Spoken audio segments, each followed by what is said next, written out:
Pues bien, vamos a ver de aplicaciones de tuberías y si nos alcanza el tiempo de bombas, ¿no? Claro, dentro de esto, pues también entrarían esta parte de los accesorios que están incluidos dentro de la librería de tuberías.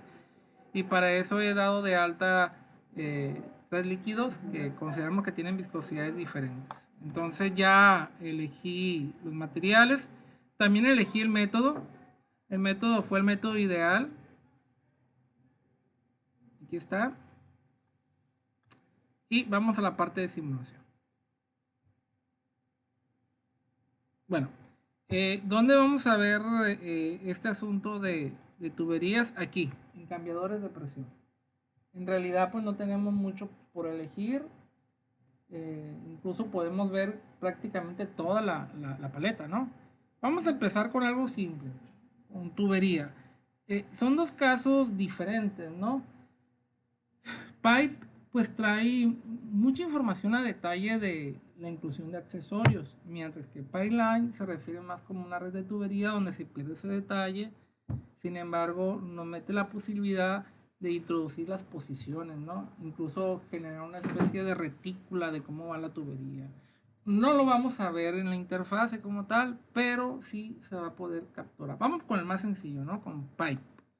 Pipe, pues es realmente una línea de tubería. Ahí está. ¿Sí? Y esto tiene que tener una entrada y tiene que tener una salida. Ahí está. Vamos primero a echarle un vistazo a lo que es la librería, ¿no? Aquí lo que comentaba Ariel. Flujo de fluido o transporte de qué? De sólido. Queda claro que yo di o activé lo que vienen siendo fluidos. Vamos a trabajar con esto, que es lo más sencillo. ¿Qué es lo primero que me preguntan, muchachos? La longitud de la tubería. ¿Qué tubería se les antoja que metamos aquí? O sea, vaya, entre más larga la tubería, más grande la caída de presión. Eso va a quedar claro, ¿no? Ojo, no hemos instalado la bomba. Esto a nosotros nos va a permitir saber cuál es la caída de presión. Entonces, ¿cuántos metros? ¿20, 50? No, pues eso es lo normal dentro de la industria, ¿no? Unos 5 metros. Puede ser, o sea, no. Ok. Ahora, ¿qué es lo otro que nos pregunta? El diámetro interno de la tubería, pero nos da más opciones. Nos da, por ejemplo, que utilicemos qué cosa, lo que viene siendo los calibres, ¿no? O las cédulas, mejor dicho. Aquí, por ejemplo, uno elige el material. En este caso, pues me da dos opciones, que es acero al carbón y acero inoxidable. Ya de aquí elegimos la cédula. Esto ya lo tuvimos que haber visto en la clase de operaciones mecánicas, que se refiere al espesor, ¿no? De la pared de la tubería. Entre mayor la cédula, si no me equivoco, más delgado debe ser, ¿no? Lo que recuerdo es como el calibre del alambre. Entonces, las más comunes es la cédula 40, ¿no? Y ya le siguen el otro tipo de cédulas. Y en general, cuando hablamos de cuestiones de transferencia de calor, pues estas cédulas son delgadas, ¿no? Porque también nos conviene que la resistencia térmica a la conducción sea lo menor posible. Pero bueno, no estamos en ese tema. Entonces yo aquí elegiría la cédula y aquí yo elegiría un diámetro nominal. ¿Vale? ¿Vale? Entonces aquí, por ejemplo, podría elegir, no sé, 1 pulgada, 2 pulgadas. Ahí está. Es algo por elegir nada más, ¿no? Y luego, pues aquí viene la elevación. Entonces nos da la oportunidad de visualizar a la tubería, que en realidad lo que está ocurriendo es que puede estar horizontal o puede tener una elevación. Claro, en lo general nosotros nos manejamos con tuberías horizontales o verticales, que es lo más común, ¿verdad? Entonces, esta elevación obviamente puede estar en metros o le podemos dar un ángulo. Lo más común es que le demos un ángulo, ¿verdad? Si la tubería, por ejemplo, es horizontal, le marcaríamos 0 grados. Si la tubería, por ejemplo, es vertical, 90 grados. Ahora, si fuera la elevación en cuestiones de metros, pues yo tengo que tener cuidado de no meter más metros de la longitud de la tubería. ¿Se entiende, verdad? No puedo decir, una elevación de 8 metros y la tubería mide 5, ¿no? Es incongruente, ¿no? Sería feo que se perdieran en ese tipo de errores, ¿no? Aquí, por ejemplo, tendríamos una tubería con elevación. Esto me estaría indicando que la tubería es alimentada por abajo y la salida es por arriba. Luego aquí vienen otras opciones, como se refiere a la rugosidad. No sé si se acuerdan que esto tenía que ver con la caída de presión, específica el diagrama de Cool-Brooks. El diagrama de Cool-Brooks es donde se relaciona el factor de fricción con el Reynolds. Entonces, el factor de fricción no solamente era dependiente del número de Reynolds en estado turbulento, sino también dependía de la rugosidad. Y hay que entender que la rugosidad es esa textura o acabado que tiene la pared interior del tubo, ¿no? Si, por ejemplo, viéramos, por ejemplo, hay acero pulido, y ustedes lo ven, pueden ver, es prácticamente un espejo. Entonces, prácticamente la rugosidad es cero, ¿no? Y tenemos otros materiales como el acero normal, donde lo podemos ver así como si fuera arenoso en su superficie interna, ¿no? Uno obviamente genera más caída de presión que el otro, ¿no? Entonces, ahora, ¿cómo se mide la rugosidad? Así tal cual uno esperaría. Tomaría una fotografía de la pared interior, ¿verdad? De la placa con la que fue fabricada esa tubería. Y lo que vería sería como una especie de cerros, como la Sierra Madre, montañas con valles. Entonces, la altura entre el valle y la montaña es la rugosidad. Esto quiere decir que son cantidades bastante ¿qué? Pequeñas. Por ejemplo, la rugosidad que me está marcando aquí me habla de una rugosidad de 45 micras. Bastante grande se puede decir, ¿no? Bueno, este es un coeficiente de velocidad de erosión. Esto siento yo que aplica más cuando manejamos transporte de sólidos. Se refiere, muchachos, a un parámetro que me sirve para establecer cuando lo que yo estoy transportando por dentro del interior de la tubería empieza a dañar a la tubería misma. Uno pone este parámetro para poder establecer cuando la tubería está generando o está sufriendo un daño por erosión, ¿no? Entonces, este es un parámetro que uno lo tiene que sacar de una ficha técnica, ¿no? Entonces, por ahí va el asunto, ¿no? De esto. O sea, si se dan cuenta, nada extraordinario, ¿no? Hasta lo que les he platicado, excepto esto nuevo que es el coeficiente de erosión.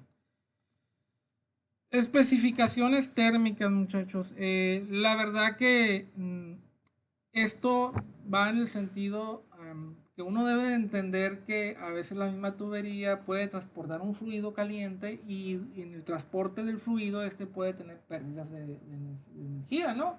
Por la convección hacia el exterior. Entonces, si yo digo que de temperatura constante, estaríamos estableciendo que pues, la temperatura del mismo no cambia. O podría establecer un perfil de temperatura conocido. Claro, tendría que poner la temperatura de salida. Suponiendo, se asume que yo conozco la temperatura de entrada. ¿Dónde la voy a agregar? Pues, no lo he hecho, pero va en el material de entrada. O en el stream de entrada. Otra situación es esto, muchachos. Que el sistema sea como adiabático. Se entiende que durante el proceso de transporte dentro de la tubería, si el sistema es adiabático, hay una caída de presión y esa caída de presión hace que la energía del fluido se convierta en calor y eso incrementa la temperatura del fluido conforme se va moviendo a través de la tubería. Y bueno, y está lo que viene siendo esto, ¿no? Desarrollando lo que viene siendo el balance de energía. Y aquí lo interesante es esta parte, ¿no? Que tiene que ver con el hecho de que nosotros podemos establecer, ¿cómo se le llama? Pérdidas de calor por convección de la tubería hacia el exterior. ¿Se le vale? Entonces, incluso podríamos también introducir un flujo de calor, ¿no? Podría ser que la tubería estuviera enchaquetada, ¿sí? Con, no sé, con un vapor y nosotros conociéramos cuál es la tasa de calor que se le está agregando. No sé, se ventaja a veces, por ejemplo, un petróleo o algo así que es muy viscoso, que se tiene que estar alimentando calor para que, para evitar que se enfríe y se vuelva más viscoso todavía. Entonces, todas estas opciones me dan. Aquí, ¿por qué podemos elegir? Lo más común es que las tuberías estén adiabáticas, ¿no? Que estén aisladas. Ahorita vamos a ver otro caso, ¿no? Donde ponemos una temperatura caliente a la entrada y consideramos que durante el trayecto puede ir perdiendo calor conforme avanza, ¿no? Con un coeficiente de transferencia de calor del ambiente. Aquí, muchachos, esto tiene que ver con los accesorios. Y lo primero que me pregunta es si es soldado o roscado. Esto obviamente pues va a afectar los cálculos correspondientes, ¿no? Entonces, generalmente si son tuberías pequeñas sabemos que estas pueden ir roscadas. Si son ya más grandes sabemos que tiene que ir soldada a través de bridas, ¿no? Y fíjense lo que viene aquí. No sé si lo ven directo. Dice válvulas de compuerta, válvulas de mariposa, codos de 90 grados largos, test. Hay dos tipos de test, ¿no? Cuando el fluido se mueve por la T de manera recta. ¿Sí se imaginan la T, verdad? Está la T y el fluido entra y la otra salida es el camino recto. Y está el camino donde hay un giro de 90 grados que sería este de abajo, la T ramificada. Hay que entender que el fluido solamente agarra un camino, ¿eh? Eso hay que dejarlo claro. Y aquí tenemos los misceláneos. Aquí les voy a recorrer un poquito. Los misceláneos se refiere a veces a que nosotros conocemos las equivalencias. No sé si ustedes recuerdan que uno iba al FAUST, al apéndice final, y uno buscaba válvula de mariposa y decía 50% abierto. Y venía un LND. ¿Sí? Lo que quiere decir es que la caída de presión que ejerce la válvula de mariposa se convierte en una longitud equivalente de tubería. Y es lo que nosotros metíamos. Entonces, si nosotros, por ejemplo, tenemos accesorios que no están aquí, nos da la oportunidad de meter un LND. Claro, tenemos que saber cuánto vale ese valor.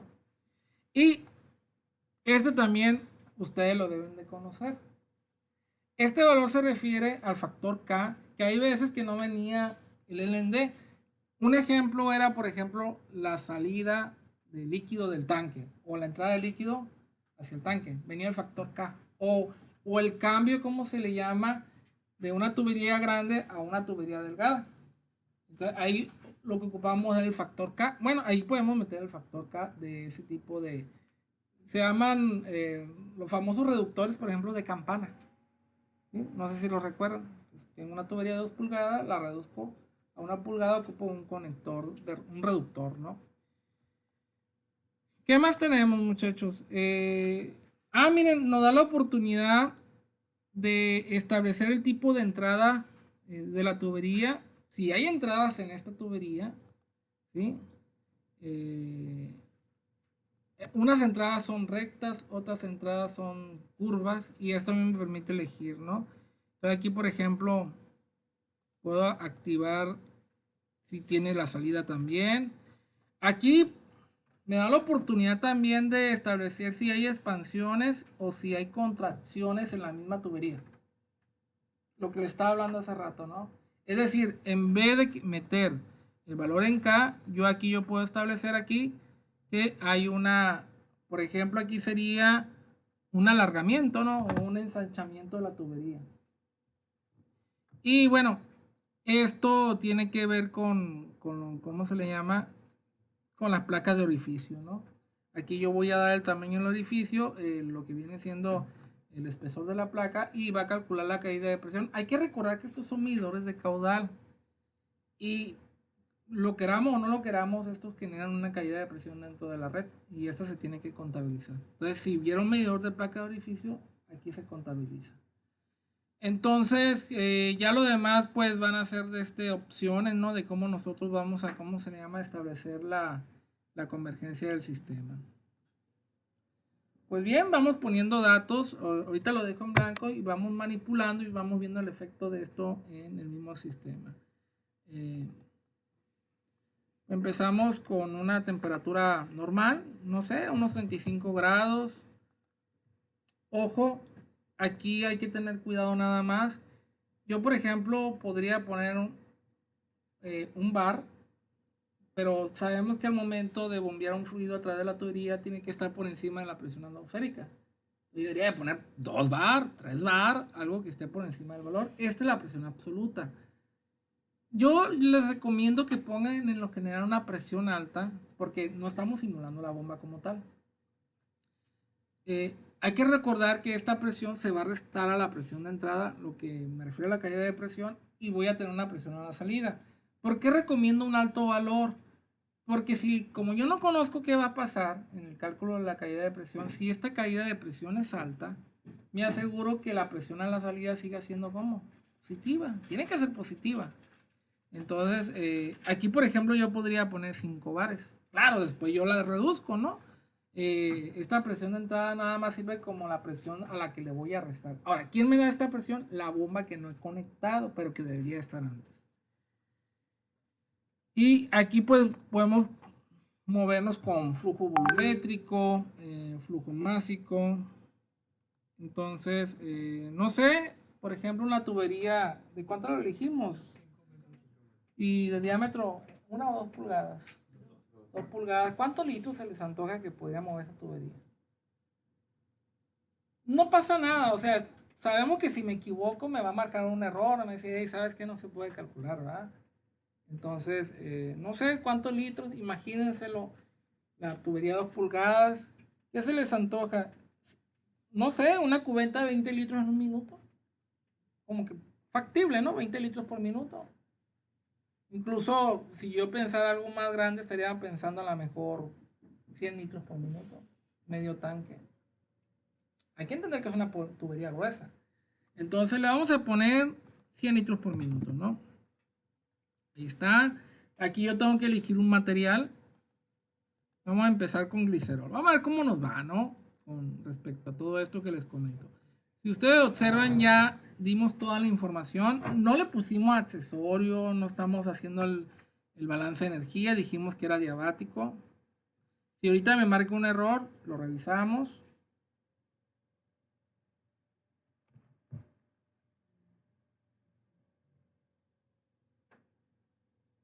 Ahí está, ningún problema tuvimos. Vamos a ver lo más importante. ¿Cuál fue la caída de presión? La caída de presión casi fue de qué? De un bar, ¿no? Aquí la estamos viendo. ¿Sí? Entonces tenemos dos efectos, ¿no? La caída de presión debido a la fricción, que fue mínima, y debido a qué? A la elevación. Hay que entender que esta tubería, ¿cómo va? Vertical. ¿Sí? Si la pusiera horizontal, la caída de presión sería esta, la friccional nada más, ¿no? Bueno, nada complicado. ¿Vale, vale? Vamos, si quieren, siendo más grande larga la tubería, no sé, unos 50 metros. Son tuberías en industria y no es nada eso. De hecho, cuando les toque, si construyen su casa, se van a dar cuenta que van a comprar tramos y tramos de PVC, ¿verdad? Aquí ya, por ejemplo, me está marcando un error. Vamos a ver qué tipo de error. Dice condición de choque dentro de la línea de tubería, ¿verdad? Entonces me habla de las presiones, ¿no? La tubería es bastante larga. ¿Qué creen que debo de modificar aquí? La presión de entrada es lo mejor, ¿no? ¿Sí? Hay que darle más presión. Entonces le vamos a dar 10 bares a ver si con eso converge. Ahí está. Vamos a ver cuál es la presión real de la caída. Perdón. Aquí está.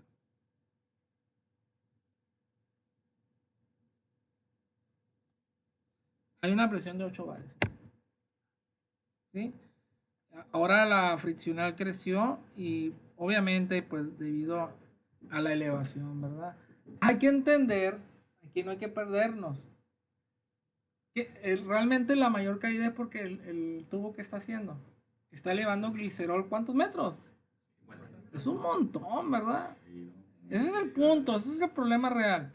La voy a poner horizontal ahora para que vean que anteriormente con lo que teníamos estábamos sobradísimos. Voy a poner la tubería horizontal. ¿Les parece? Ahí está. Entonces, vean la caída de presión. ¿Alrededor de qué? De los 2 bares, ¿verdad? Ahora, 1.8, siendo, ¿cómo se le llama? Más realista. Ahora, vamos a ver el efecto de los accesorios. Ojo, este es un tramo, ¿eh? Es un tramo. Acuérdense que la red de tubería está conformado por diversos tramos, ¿no? Que uno va a ir considerando. Vamos a meterle accesorios. A ver, Ariel, ¿cuántas válvulas de compuertas se te antoja que hay aquí? Una por cada 10 metros, 5. Una 5, ok, muy bien. Codos.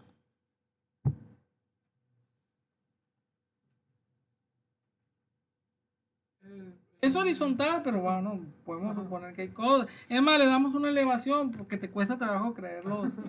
Es que sería como una culebra. Sí, vamos a darle una elevación a estos 50 metros. ¿Qué les parece? Que va horizontal y no sé, termina subiendo 4 metros. Aquí implícitamente debe haber ¿qué? Codos, ¿verdad? Y T's posiblemente. Entonces, ¿cuántos codos se te antojan? Unos 8 codos. ¿Que haya T's o que no haya T's? Sin T's. Entonces, acabamos aquí, ¿está? Vamos viendo este efecto, ¿les parece? 1.8 bares. ¿Cuánto se fue? 2. Bueno, en realidad este es el efecto real de los accesorios. Subió como un bar, ¿lo alcanzan a ver? Porque el punto 49 debido a la elevación anteriormente no tenía elevación. Entonces, esto es lo que yo tendría que considerar. Ese es el efecto de los accesorios. De este, volvamos acá donde mismo. Aquí pues podemos meter los famosos LND. Déjenme ver si tengo ahí el Faux aquí a la mano. Quiero que ustedes vean. No, no lo tengo. Aquí en el Google. Aquí. Alguna vez sí, aquí debe estar porque lo uso. Lo tengo ligado. Aquí está el famoso Faust.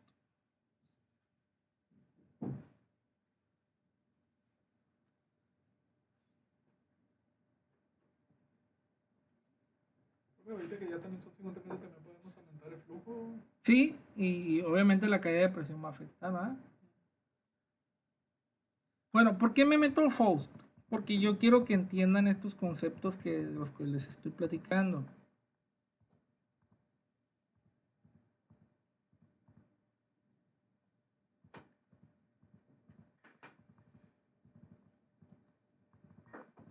Creo que aquí deben de estar, miren. Hay unas tablas. Aquí está, miren. Aquí hay una serie de accesorios. Me fui muy rápido. Le moví el scroll.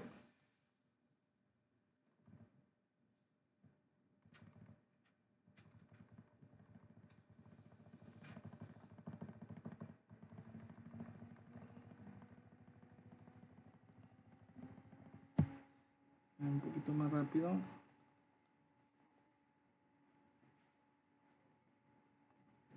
Apéndice D. Creo que era el apéndice A o B.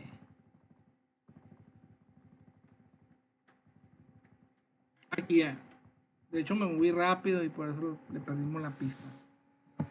Esto es lo que les comento, miren. Bueno, aquí ya queda bien claro. Ven los accesorios. Uno ve el accesorio y ve el valor de LND.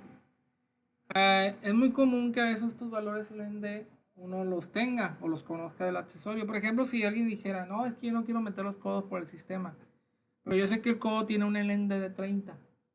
D es el diámetro de la tubería, que ya lo conozco, que son 2 pulgadas, y la longitud equivalente que genera la misma caída de presión, un tramo recto de tubería.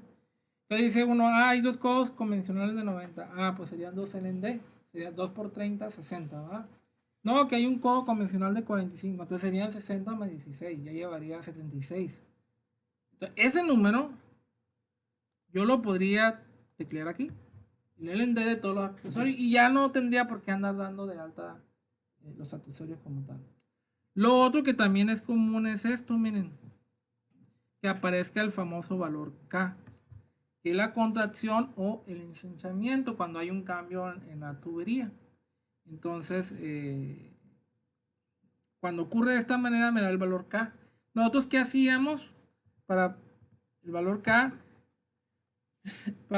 Buscábamos aquí abajo lo que viene siendo la tubería, el diámetro interno de la tubería, subíamos hasta el valor K que leíamos en la otra tabla y leíamos aquí horizontal. Y ya podíamos establecer lo que viene siendo la longitud de la tubería equivalente.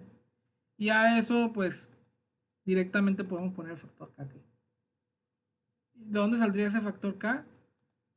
Ya no ocupa hacer esa transformación de aquí mismo, miren, aquí está el factor K del lado izquierdo, en función de las relaciones de diámetros. Claro, hay una curva para el ensanchamiento, hay una curva para la contracción, y también aquí están, miren, resistencias de entrada y salida de tubos a un tanque. Vean las formas, ¿no? Unas son rectas y las otras son curvas. Voy a meterme aquí en la ayuda. De esto lo estaba comentando para que veamos la forma, ¿no? Voy a poner pipe.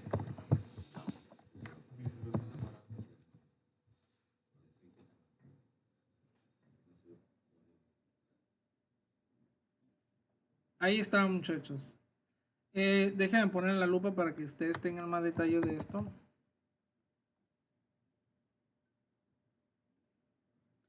A esto se refiere, miren.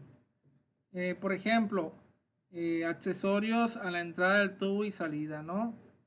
Contracciones o ensanchamientos súbitos y placa de orificios, ¿no?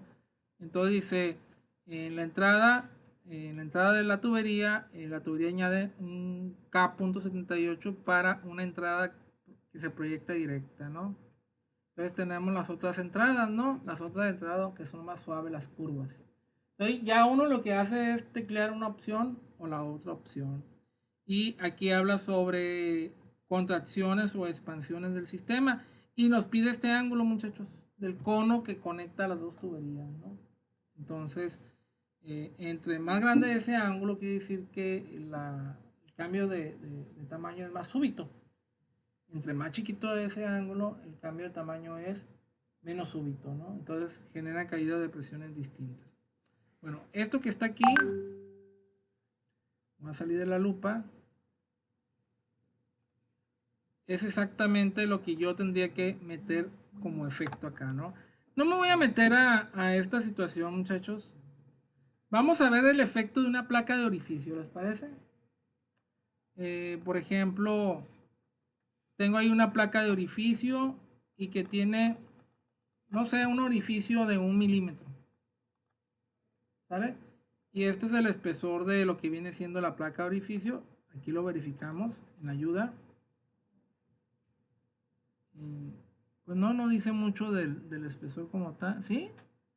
Sí, el espesor de la placa de orificio. ¿Qué se les antoja que tenga el espesor de la placa de orificio, muchachos? Acuérdense que es una placa que se mete entre las bridas. ¿Sí? ¿Qué será? ¿Unos 5 milímetros? ¿Eh?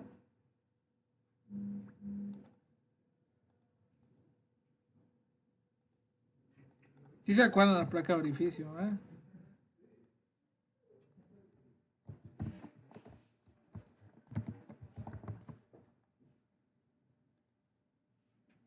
Son estas, miren.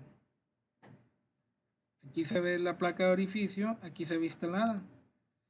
Generamos que la velocidad del fluido se incremente mucho por el orificio. Esto hace que la caída de presión en el orificio que cae.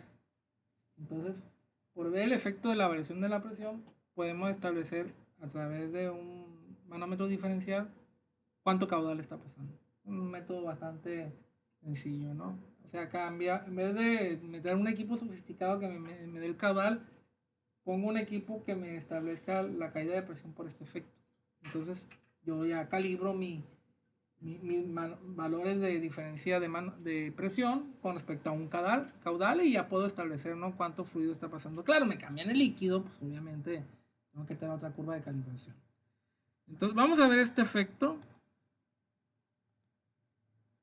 Ya me está marcando un error, seguramente fue un agujero muy pequeño. Dice, el número, dice, la cálculo de orificio asume un número mayor que 10.000. Es demasiado pequeño. Dice, peligro, la placa de orificio es demasiado, ¿qué? Thick. Es ¿qué es thick?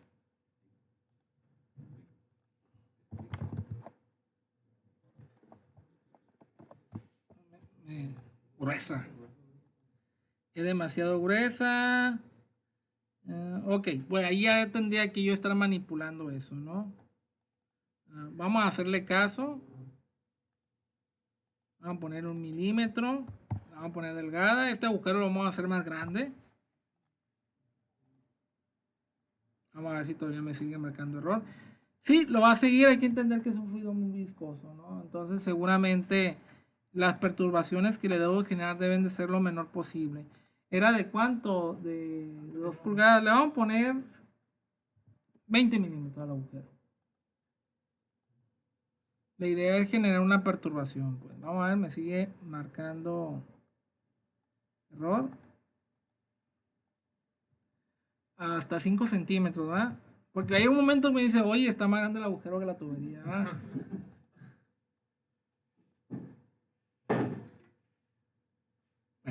Bueno, no vamos a perdernos en eso. 40. Estoy acercando mucho ya al tamaño del... Vamos a ver qué nos dice. Dice, asume... de hecho me está diciendo que es pequeño, ¿verdad? O sea, como diciendo, hey, haz el agujero más pequeño. Pero 1 milímetro se me hace bien pequeño, muchachos.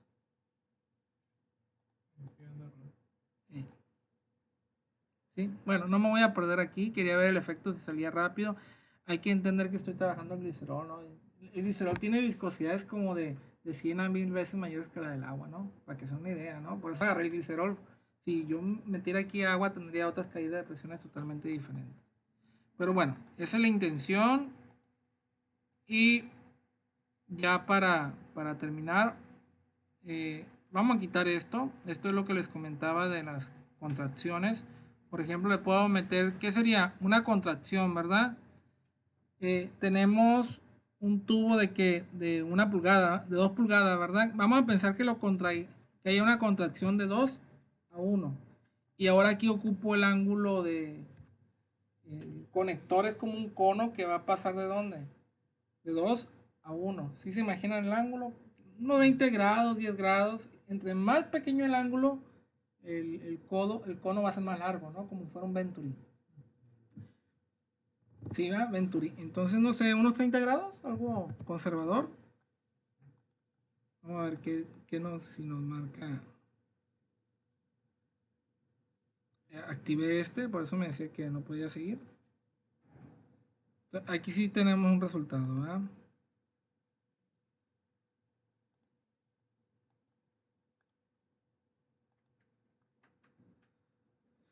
Ahí está, 2.1. Acuérdense que estaba como en 2.08. O sea, ese cambio en la reducción pues me está afectando de manera importante, ¿no? Porque simplemente es un accesorio que está ahí. Y ojo, estamos considerando que esto está a la salida de la tubería. Quiere decir que yo después de aquí tendría que meter otro pipe, ¿verdad? Este pipe es de qué? De 2 pulgadas. Tendría que meter ahora un pipe de 1 pulgada. Y a establecer otra vez la información del sistema. Mañana vamos a seguir trabajando en lo mismo. No sé si se acuerdan, no sé si fue el caso de ustedes, que les ponía bifurcación en las tuberías. Que era una tubería principal y ya hacía que hubiera 2 tuberías de diferente diámetro. Era un problema bien interesante porque generaba un sistema de ecuaciones, ¿no? Entonces, la verdad no sé si se los dejé eso de examen, de tarea, pero en lo general en mi grado de maldad sé que lo hacía. Porque es la realidad, esa es la realidad, plebes. En su casa, tienen el tinaco y no está abierta una línea nada más. Entonces voy a hacer esto. Lo termino aquí